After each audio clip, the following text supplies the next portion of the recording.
Salut tout le monde, bienvenue à cette quatrième vidéo sur le jeu 1989 publié par GMT Games en 2012. Dans cette vidéo, je vais vous parler de ce que je n'ai pas aimé dans le jeu. Alors, spoiler, il n'y a pas grand-chose que je n'ai pas aimé dans le jeu. Et même, voilà un jeu où je ne parle pas au passé parce que je joue encore à 1989, je jouerai encore à 1989. Dans les belles années, là, pour ceux qui ont connu, en fait, il n'y a vraiment pas beaucoup de monde qui ont connu ça, là, mais à un moment donné, il y avait un site qui s'appelait wargameroom.com avec un petit chat room, là, puis tout, là. Puis beaucoup de jeux qui avaient été programmés puis qui avaient été automatisés, là. Ça date peut-être pas d'avant Vassal, là, mais en tout cas, c'était vraiment un niveau avancé de programmation là, par une personne dédiée là, qui maintenait ce site-là. Bref, on a joué des ligues là, de Twilight Struggle puis de 1989. Là, puis là, moi, ça a été comme dans mes. C'était avant que j'aie mes enfants, j'avais plus de temps, là, mais j'ai joué compétitivement à 1989, à Twilight Struggle, à Labyrinthe là-dessus. Là, j'ai un petit peu embarqué dans le jeu compétitif de cette façon-là. Fait qu'évidemment, ça a une place de choix dans mon cœur. Ceci dit, le jeu n'est pas parfait. Aucun jeu n'est parfait. Et je vous dirais, l'affaire qui me gosse le plus dans 1989, c'est l'importance, j'allais dire démesurée, c'est peut-être fort un peu comme terme, là, mais l'importance critique de certaines cartes. Dans tous les card-driven games, bon, même dans Twilight Struggle, là, les gens vont parler, mettons, là, tu sais, il y a des, en tout cas, pour ceux qui jouent un peu plus compétitif à Twilight Struggle, là, les cartes comme déstalinisation, décolonisation, là, qui sont deux cartes soviètes extrêmement clés. Qui va les piger dans les trois premiers tours? Puis là, ça peut déterminer est-ce que le Soviet va être capable de mettre un pied entre autres là, en Amérique du Sud ou en Afrique, peu importe. Euh, Puis là, tu as Red Scare, Red Purge, qui est une grosse carte aussi, où les gens, des fois, vont dire ah ben, mon adversaire a pigé deux fois Red Scare, Red Purge, comment tu veux que je m'en sorte? T'sais, fait que je suis conscient que dans toutes les card-driven games, il y a des événements comme ça qui sont clés. Mais vraiment, à 1989, pousse le bouchon à l'extrême, jusqu'à un point où ça devient, un moment donné, si on pousse un petit peu trop le bouchon, ça peut devenir inconfortable. Fait que et on se rend presque là avec 1989. Fait que je vous ai sorti des cartes très importantes. En passant, là, les cartes dont le nom est en rouge, je n'ai pas parlé là, dans les vidéos, là, mais c'est des cartes justement qui sont prérequises à d'autres. Et puis justement, là, les jeux, le jeu vous le met en rouge en voulant dire cette carte-là, elle est fucking importante. Mais cette carte-là, c'est surtout des cartes démocrates. En fait, je vous ai sorti uniquement des cartes démocrates. Et ça veut pas dire que vous allez toutes les piger comme démocrates. À un moment donné, si le communiste les pige, ces cartes-là, ben, à part de pleurer sur votre sort, il n'y a pas grand-chose que vous pouvez faire. Je dois dire que le jeu a certaines mécaniques qui permettent de retourner chercher des cartes dans la discard, de faire défausser une carte, par exemple, random à votre adversaire, puis d'espérer que ce soit une de celles-là. Il y a même des cartes qui vous permettent une carte démocrate qui vous permet de consulter la main de votre adversaire puis de prendre n'importe quelle carte rouge. Fait on voit qu'il y a un effort qui a été fait pour essayer de retrouver ces cartes-là parce qu'elles sont vraiment, vraiment vitales aux démocrates. En fait, c'est un jeu 1989 où, comme communiste, et je l'ai vu ça plus qu'une fois, vous pouvez avoir l'impression de vous faire torcher d'un bout à l'autre. Vous pouvez avoir l'impression de dire My God, mais quel game de merde, j'ai aucune chance, je vais me faire laver. Puis vous arrivez dans le final scoring, ah ben j'ai gagné. Pas juste, c'est moins pire que je pensais, j'ai gagné. Parce que je répète, si vous demeurez au pouvoir dans par exemple trois pays, ben vous faites 12 VP. Puis la Roumanie va peut-être vous en donner une coupe, plus peut-être la Bulgarie, puis vous allez vous faire torcher pas mal partout ailleurs. Ben Chris, cette année, vous allez faire le calcul, puis vous allez dire, ah ben, calice, je gagne. OK? Malgré le fait que le démocrate avait 10, 12 points de victoire, puis tout. Fait que c'est un feeling vraiment unique. Puis je trouve que dans cette optique-là, ils ont vraiment réussi à capturer justement le thème, comme je disais, du communiste qui s'accroche désespérément au pouvoir. Le mot-clé est désespérément ici. Là. Le communiste qui, de toutes ses forces, là, avec ses ongles, s'il vient gratter, là, puis dit non, je veux pas m'en aller, je veux pas m'en aller. Mais ça démontre à quel point, comme démocrate, vous devez vraiment, là, vous êtes sous une pression constante là, de renverser le communisme du pouvoir, à être fort dans à peu près tous les pays pour vous préparer à cette espèce de vagues-là qui vous arrivent d'en face à la fin. Fait que commençons par la Pologne. On s'entend que la Pologne, elle est à l'avantage, ça paraît pas comme ça tant que ça, là, mais elle est à l'avantage du démocrate. Cette space-là, l'Église catholique qui est au centre de tout, qui touche à 5 autres spaces. Fait que dès le début, si vous êtes capable, vous allez venir ramasser ça ici. Loads, après ça, vous allez venir faire un fameux triangle, comme je parlais, euh, avec Krakow, comme ça. Puis là, après, là, let's go, on continue, puis on s'en vient ici. Puis, tu sais, on s'entend que la Pologne, même s'il n'y avait pas de carte, euh, c'est quand même très à l'avantage du démocrate. C'est tough pour le communiste. Il va prendre le contrôle de ces deux spaces-là. Après ça, des fois, il va venir sauter là-dessus, il va prendre une chance, puis après ça, il va prendre Lublin pour venir faire un contrepoids ici, deux spaces contre deux. Des fois, en contrôlant ces deux spaces-là, avant que le démocrate s'en vienne ici, il va venir faire un support check à Gdansk pour essayer de le contrôler puis d'avoir un petit triangle là. Bref, il y a des twists quand même qui peuvent être faits. C'est un petit gros pays payant. C'est un des deux pays les plus payants avec l'Allemagne de l'Est. Il y a deux cartes en Early Year qui sont clés pour la Pologne. Solidarity Legalized, qui vous permet de placer un point de support démocratique dans tous les workers et les farmer space qui ne sont pas contrôlés en Pologne. Alors, tous les worker space et tous les farmer space qui ne sont pas encore contrôlés en Pologne, puis il y en a en crise, là, 1, 2, 3, 4, 5, 6, 7, 8, 9. Puis le joueur communiste ne peut plus faire de support check à Gdansk.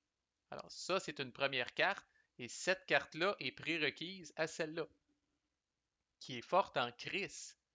Ou allez ça, vous placez 4 supports démocratiques dans n'importe quel space en Pologne, et ensuite le joueur démocrate fait 2 support checks en Pologne en utilisant les valeurs de cette carte-là. Mais comme ça rappelle ici, cette carte-là nécessite que celle-là ait été jouée. Alors là, c'est pas rien qu'une question de qui pige quoi. C'est une question aussi d'ordre dans lequel on les pige. Parce que si le démocrate pige ça dans sa main, puis là, à un moment donné, on peut juste garder une carte. Fait que des fois, ça va pas nécessairement donner que ça va être celle-là qu'on va garder, là. Mais si le démocrate la joue, puis qu'après ça, il pige celle-là, ben, il est fourré. Si le communiste pige celle-là puis s'en débarrasse, ben après ça, peu importe qui pige celle-là, l'événement ne peut pas avoir lieu. Fait que voilà un exemple de deux événements séquentiels qui doivent être joués dans un certain ordre. Et étant donné qu'on ne sait jamais quand est-ce qu'ils vont sortir, qui va les piger, c'est quand même assez tough de dire yes, j'ai joué Solidarity Legalized, puis yes, j'ai réussi à jouer Walesa après, puis à vraiment prendre le contrôle de la Pologne. Une autre carte qui est clé, en Chris à part de ça, c'est le Helsinki Final Act, une autre carte d'Early Year qui reste en jeu jusqu'à la fin de la game. Et jusqu'à la fin de la game, le démocrate reçoit un point de victoire à chaque fois que le communiste fait un support check dans des spaces d'étudiants ou d'intellectuels. Jusqu'à la fin de la game. Alors, ces fameuses petites spaces-là qui sont très utiles pour les leaders, qui des fois sont même des battlegrounds dans certains pays, mais qui ont une stabilité de merde, puis qui sont très faciles à être visé par des support checks, ben au moins quand cette carte-là est en jeu comme démocrate, vous mettez quasiment au défi le communiste. Vas-y, fais-en des support checks dans les spaces étudiantes puis les spaces intellectuels, mais toutes les fois que tu vas en faire un, tu me donnes un VP. Puis moi, après ça, quand vient mon tour, moi, je peux en faire un aussi, puis reprendre la space, puis là encore là, je te mets au défi, viens-t'en. C'est une lutte que le communiste va perdre à long terme, puis ça vient protéger ces spaces précieuses-là pour le démocrate. Mais si vous pigez pas la fucking carte, vous êtes fucked. Vous êtes fucked, puis vous pouvez pas vous fier là-dessus nécessairement. Autre exemple, peut-être le pire d'entre tous, l'église de Saint-Nicolas, qui est une autre carte de Early Year, qui vous permet de placer du support démocratique dans l'église luthérienne jusqu'à temps que vous ayez le contrôle comme démocrate. Essentiellement, ça vient placer, là, dans la situation actuelle, ça viendrait placer 4 supports démocrates dans l'église luthérienne, puis vous en prendriez le contrôle. En soi, c'est pas la fin du monde, mais ça permet de jouer une autre carte qui est prérequis. Avant de vous montrer cette carte-là, souvent, ce qui va arriver en Allemagne de l'Est, une carte de 3 à un moment donné, là, un jour de pluie, le communiste va venir prendre le contrôle de Berlin, puis il va venir prendre le contrôle de Dresden. Puis après ça, s'il y a encore un petit peu de lousse, à un moment donné, il va venir prendre le contrôle de Karl-Marxstadt, qui est supporté par Dresden ici. Alors pourquoi il fait ça? Parce que la seule possibilité, outre quelques événements qui sont extrêmement rares, la seule possibilité pour le démocrate de se répandre à partir de l'Église luthérienne, c'est de s'en venir ici à Leipzig.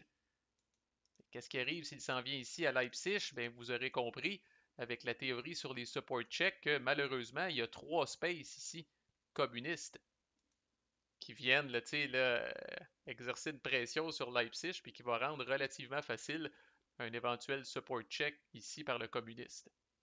Et ce, même si le démocrate a le contrôle de l'Église luthérienne, il y a 2 spaces de plus adjacentes qui sont contrôlées par le communiste, fait que c'est une question de temps avant que Leipzig tombe.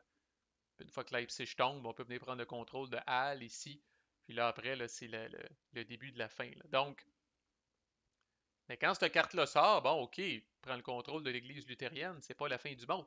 Mais cette carte-là permet de Monday Demonstrations, qui sort en Middle Year, qui est attaché votre tuque, et selon moi, une des cartes les plus fortes que j'ai vues, tout jeu confondu. Tout jeu confondu. Alors la carte, là, vous replacez du support, là, au cas où vous l'auriez perdu, au cas très improbable où vous l'auriez perdu, vous replacez suffisamment de support dans l'église luthérienne et à Leipzig jusqu'à temps que vous en preniez le contrôle comme démocrate. Ensuite, comme démocrate, vous faites 5. Ils ont pris la peine de le mettre en lettres pour qu'on soit certain que ce n'est pas un typo.